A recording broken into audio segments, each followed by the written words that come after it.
A wonderful good morning to everyone. Bitcoin is at 76,800 US dollars. We didn't manage to break through our resistance. You can see it clearly here. The 78,200 US dollar mark was resistance. Last night, the price dropped about $1,000 again, but that's also because once again, there's no peace. Someone thought they had to drop some bombs on Iran. Of course, peace talks are still ongoing and the peace talks are going well. It's supposed to be a big deal. I really can't stand hearing it anymore, honestly. We have to be honest with ourselves. The market is absolutely dead. The crypto market is dead. The stock markets are still running toward the next all-time high, while the dollar is gaining strength again, and the oil price is also making another jump upwards, even though it had gone down. In my opinion, we're currently in an absolute summer slump, where even the smallest news about the war has no impact anymore. Probably only things that are globally important will matter next. That means the next thing will be interest rate cuts, or if we think a bit more short term, the PCE data coming up on Thursday. We'll take a close look at everything now before we get started. As always, please leave a like on the video, subscribe to the channel if you haven't already, and feel free to join the free Telegram Talk and Signal group. There you'll always find the latest news, and whenever I buy stocks, buy crypto or sell crypto, you'll find all of that in the Telegram group. The link is in the video description below. If you're still looking for an exchange where you can trade everything we discuss here, you can do all of that on my partner exchange, WEEX. At the moment, there are also up to 10,000 USDT in bonuses if you register using the link in the video description or in the comment section. You can trade crypto, forex, stocks, everything you need basically. So let's get started. As I said, Bitcoin is at $76,800. Not much happening with the price action, to be honest. The volume has dropped even lower. Well, yesterday was a holiday and there was a long weekend in the US as well, of course. But yes, the most important topic is still the USA and Iran, of course. US strikes targets in Iran as Trump hails progress on peace deal. It's the biggest shit show I've ever experienced. While over the weekend everyone was saying, yes, we're definitely heading toward peace. Then yesterday, in the evening, the news came in. Where's my Twitter?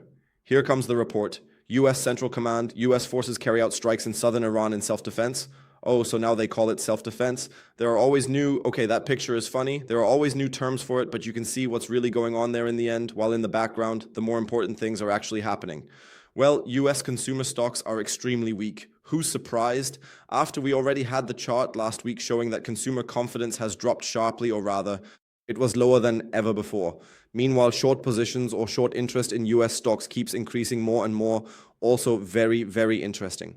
As we see less and less volume in the markets, short interest continues to rise. One might think that a bigger correction could be coming soon, but that doesn't mean I'm calling for it because, as I said, at the moment, everything that's happening is just absolute nonsense. Anyway, stocks sputter gains, oil climbs as US strikes in Iran. Let's take a quick look at the oil price, the most important factor right now when it comes to looking at things globally. We were at $89, now we're back at $92, although that's still actually too low. The Strait of Hormuz remains closed. There are no passages. There's no peace deal. There are new attacks. And oil at $92. Really, that makes no sense, at least in my opinion. Somehow, the whole market just doesn't make sense at the moment, especially when we read things like this. Strategists warn of high yields even if Iran war ends. And why?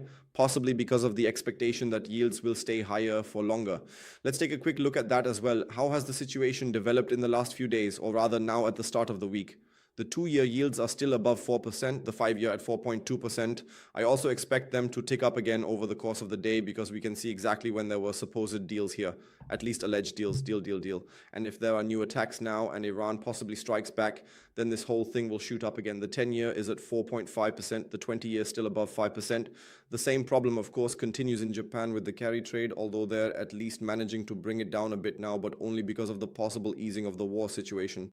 Otherwise, to be honest, Bitcoin is still dead. The volume just isn't there. We're trading at 77,000 US dollars. We haven't managed to form a higher high here. That would have at least been step one in all of this to see a bit more hope here again. For me, my primary scenario is still or remains that we will first see 71 to 68,000 here. We're still in our overarching bear flag. If we take a quick look at the heat map, the volume is catastrophic. There's nothing there. You'd think it was still the weekend. We have exactly one cluster up here at 78,000, then another at 7470, and then one at 61,000. So you can already tell the liquidity just isn't there. To confirm this, let's look at the spot order book again. You can see for yourself, maximum buys of 10 million in the last few hours. Really, since 5 o'clock this morning, the volume has dropped below 4 million. For a proper start to the week, yesterday the markets were, well, the futures were open, but what we're seeing right now, even with falling prices, is spot sales again. That's not enough to say, hey, we're in a full-on rally and the markets are only going up from here. In my opinion, what's happening right now is a dangerous game and nothing more. Things will only get interesting on Thursday, in my opinion, when we get the PCE data. Today is absolutely quiet, tomorrow is absolutely quiet, and then starting Thursday, PCE data plus, of course, the GDP figures. Those could stir up a bit more sentiment again. As I said, everything is currently focused on the war anyway. If things escalate again, or if Iran retaliates in the mentioned Gulf states, we'll see oil prices rise again and crypto fall again. Only the stock markets somehow still benefit from all this. We'll definitely take a closer look at that in a moment. The altcoins are still absolutely, can you even call it catching their breath, or should we just say they're completely falling down? Solana is back at $84, no price action, no volume. XRP is dead, Ethereum is dead. The only things I've seen move in the last few days were Hype and Near. Those are the only two altcoins that have actually had a bit of a rally. But to talk about an altcoin season? Nope. The altcoins are dead. The volume just isn't there. And it's scary how little volume we have right now. Already in the crypto space, crypto is dead. Meanwhile, if we take a look over at the traditional markets, gold is just as dead. Gold is waiting for a decisive move. If we look at the Fed Watch tool and also check how things are with Waller, who still hasn't really commented except to say that he might withdraw liquidity. No rate cut in June, none in July. September has a 28% chance for a hike, October 33%, December 41%, and the further we go. You can see for yourselves the probability of rate hikes keeps getting higher and higher, and that's basically poison for the markets. It would also mean that gold would normally experience a rollover here, just like silver, with significantly lower prices. Let's move into the Forex markets. USD JPY remains at a high level, but I'm still hoping that we'll reach this area up here at $160, well, 160 USD to JPY. That would then be the next short zone for me. At the moment, I'm not in any zone anymore. I was stopped out at stop loss entry. Otherwise, if we take a look at the US dollar, it's also rising again at 99. Of course, once more due to the strikes in Iran. Then the traditional markets, the DAX is on its way to or has already reached a new all-time high. No, not quite yet, but it's on its way there. Dow Jones keeps pumping, new all-time high, Nasdaq new all-time high, and that's what I mean. The stock markets just keep running and running and running because of the good earnings. We still have top earnings. The outlook is actually relatively good as far as all the companies are concerned. The only thing that's currently a bit contrary to all this is, well, the whole system, consumer confidence, etc. That's actually absolutely catastrophic, I have to say at this point. And of course, that's not exactly positive, I would say. But as I said, at the moment, at least in my opinion, we're just trading the earnings. That means if it's positive, the thing just keeps running and running. The Nasdaq can definitely still hit the 30,000 point mark without any problems. The S&P 500, same story, volume is dropping again, new all-time high. Everything is moving in the opposite direction, but as long as we don't get a deep impact somehow, meaning no major failure of anything or any really bad news, this will probably just keep running for now. The same goes for crypto, possibly. But crypto is just dead at the moment. Crypto is really dead. You have to be honest about that.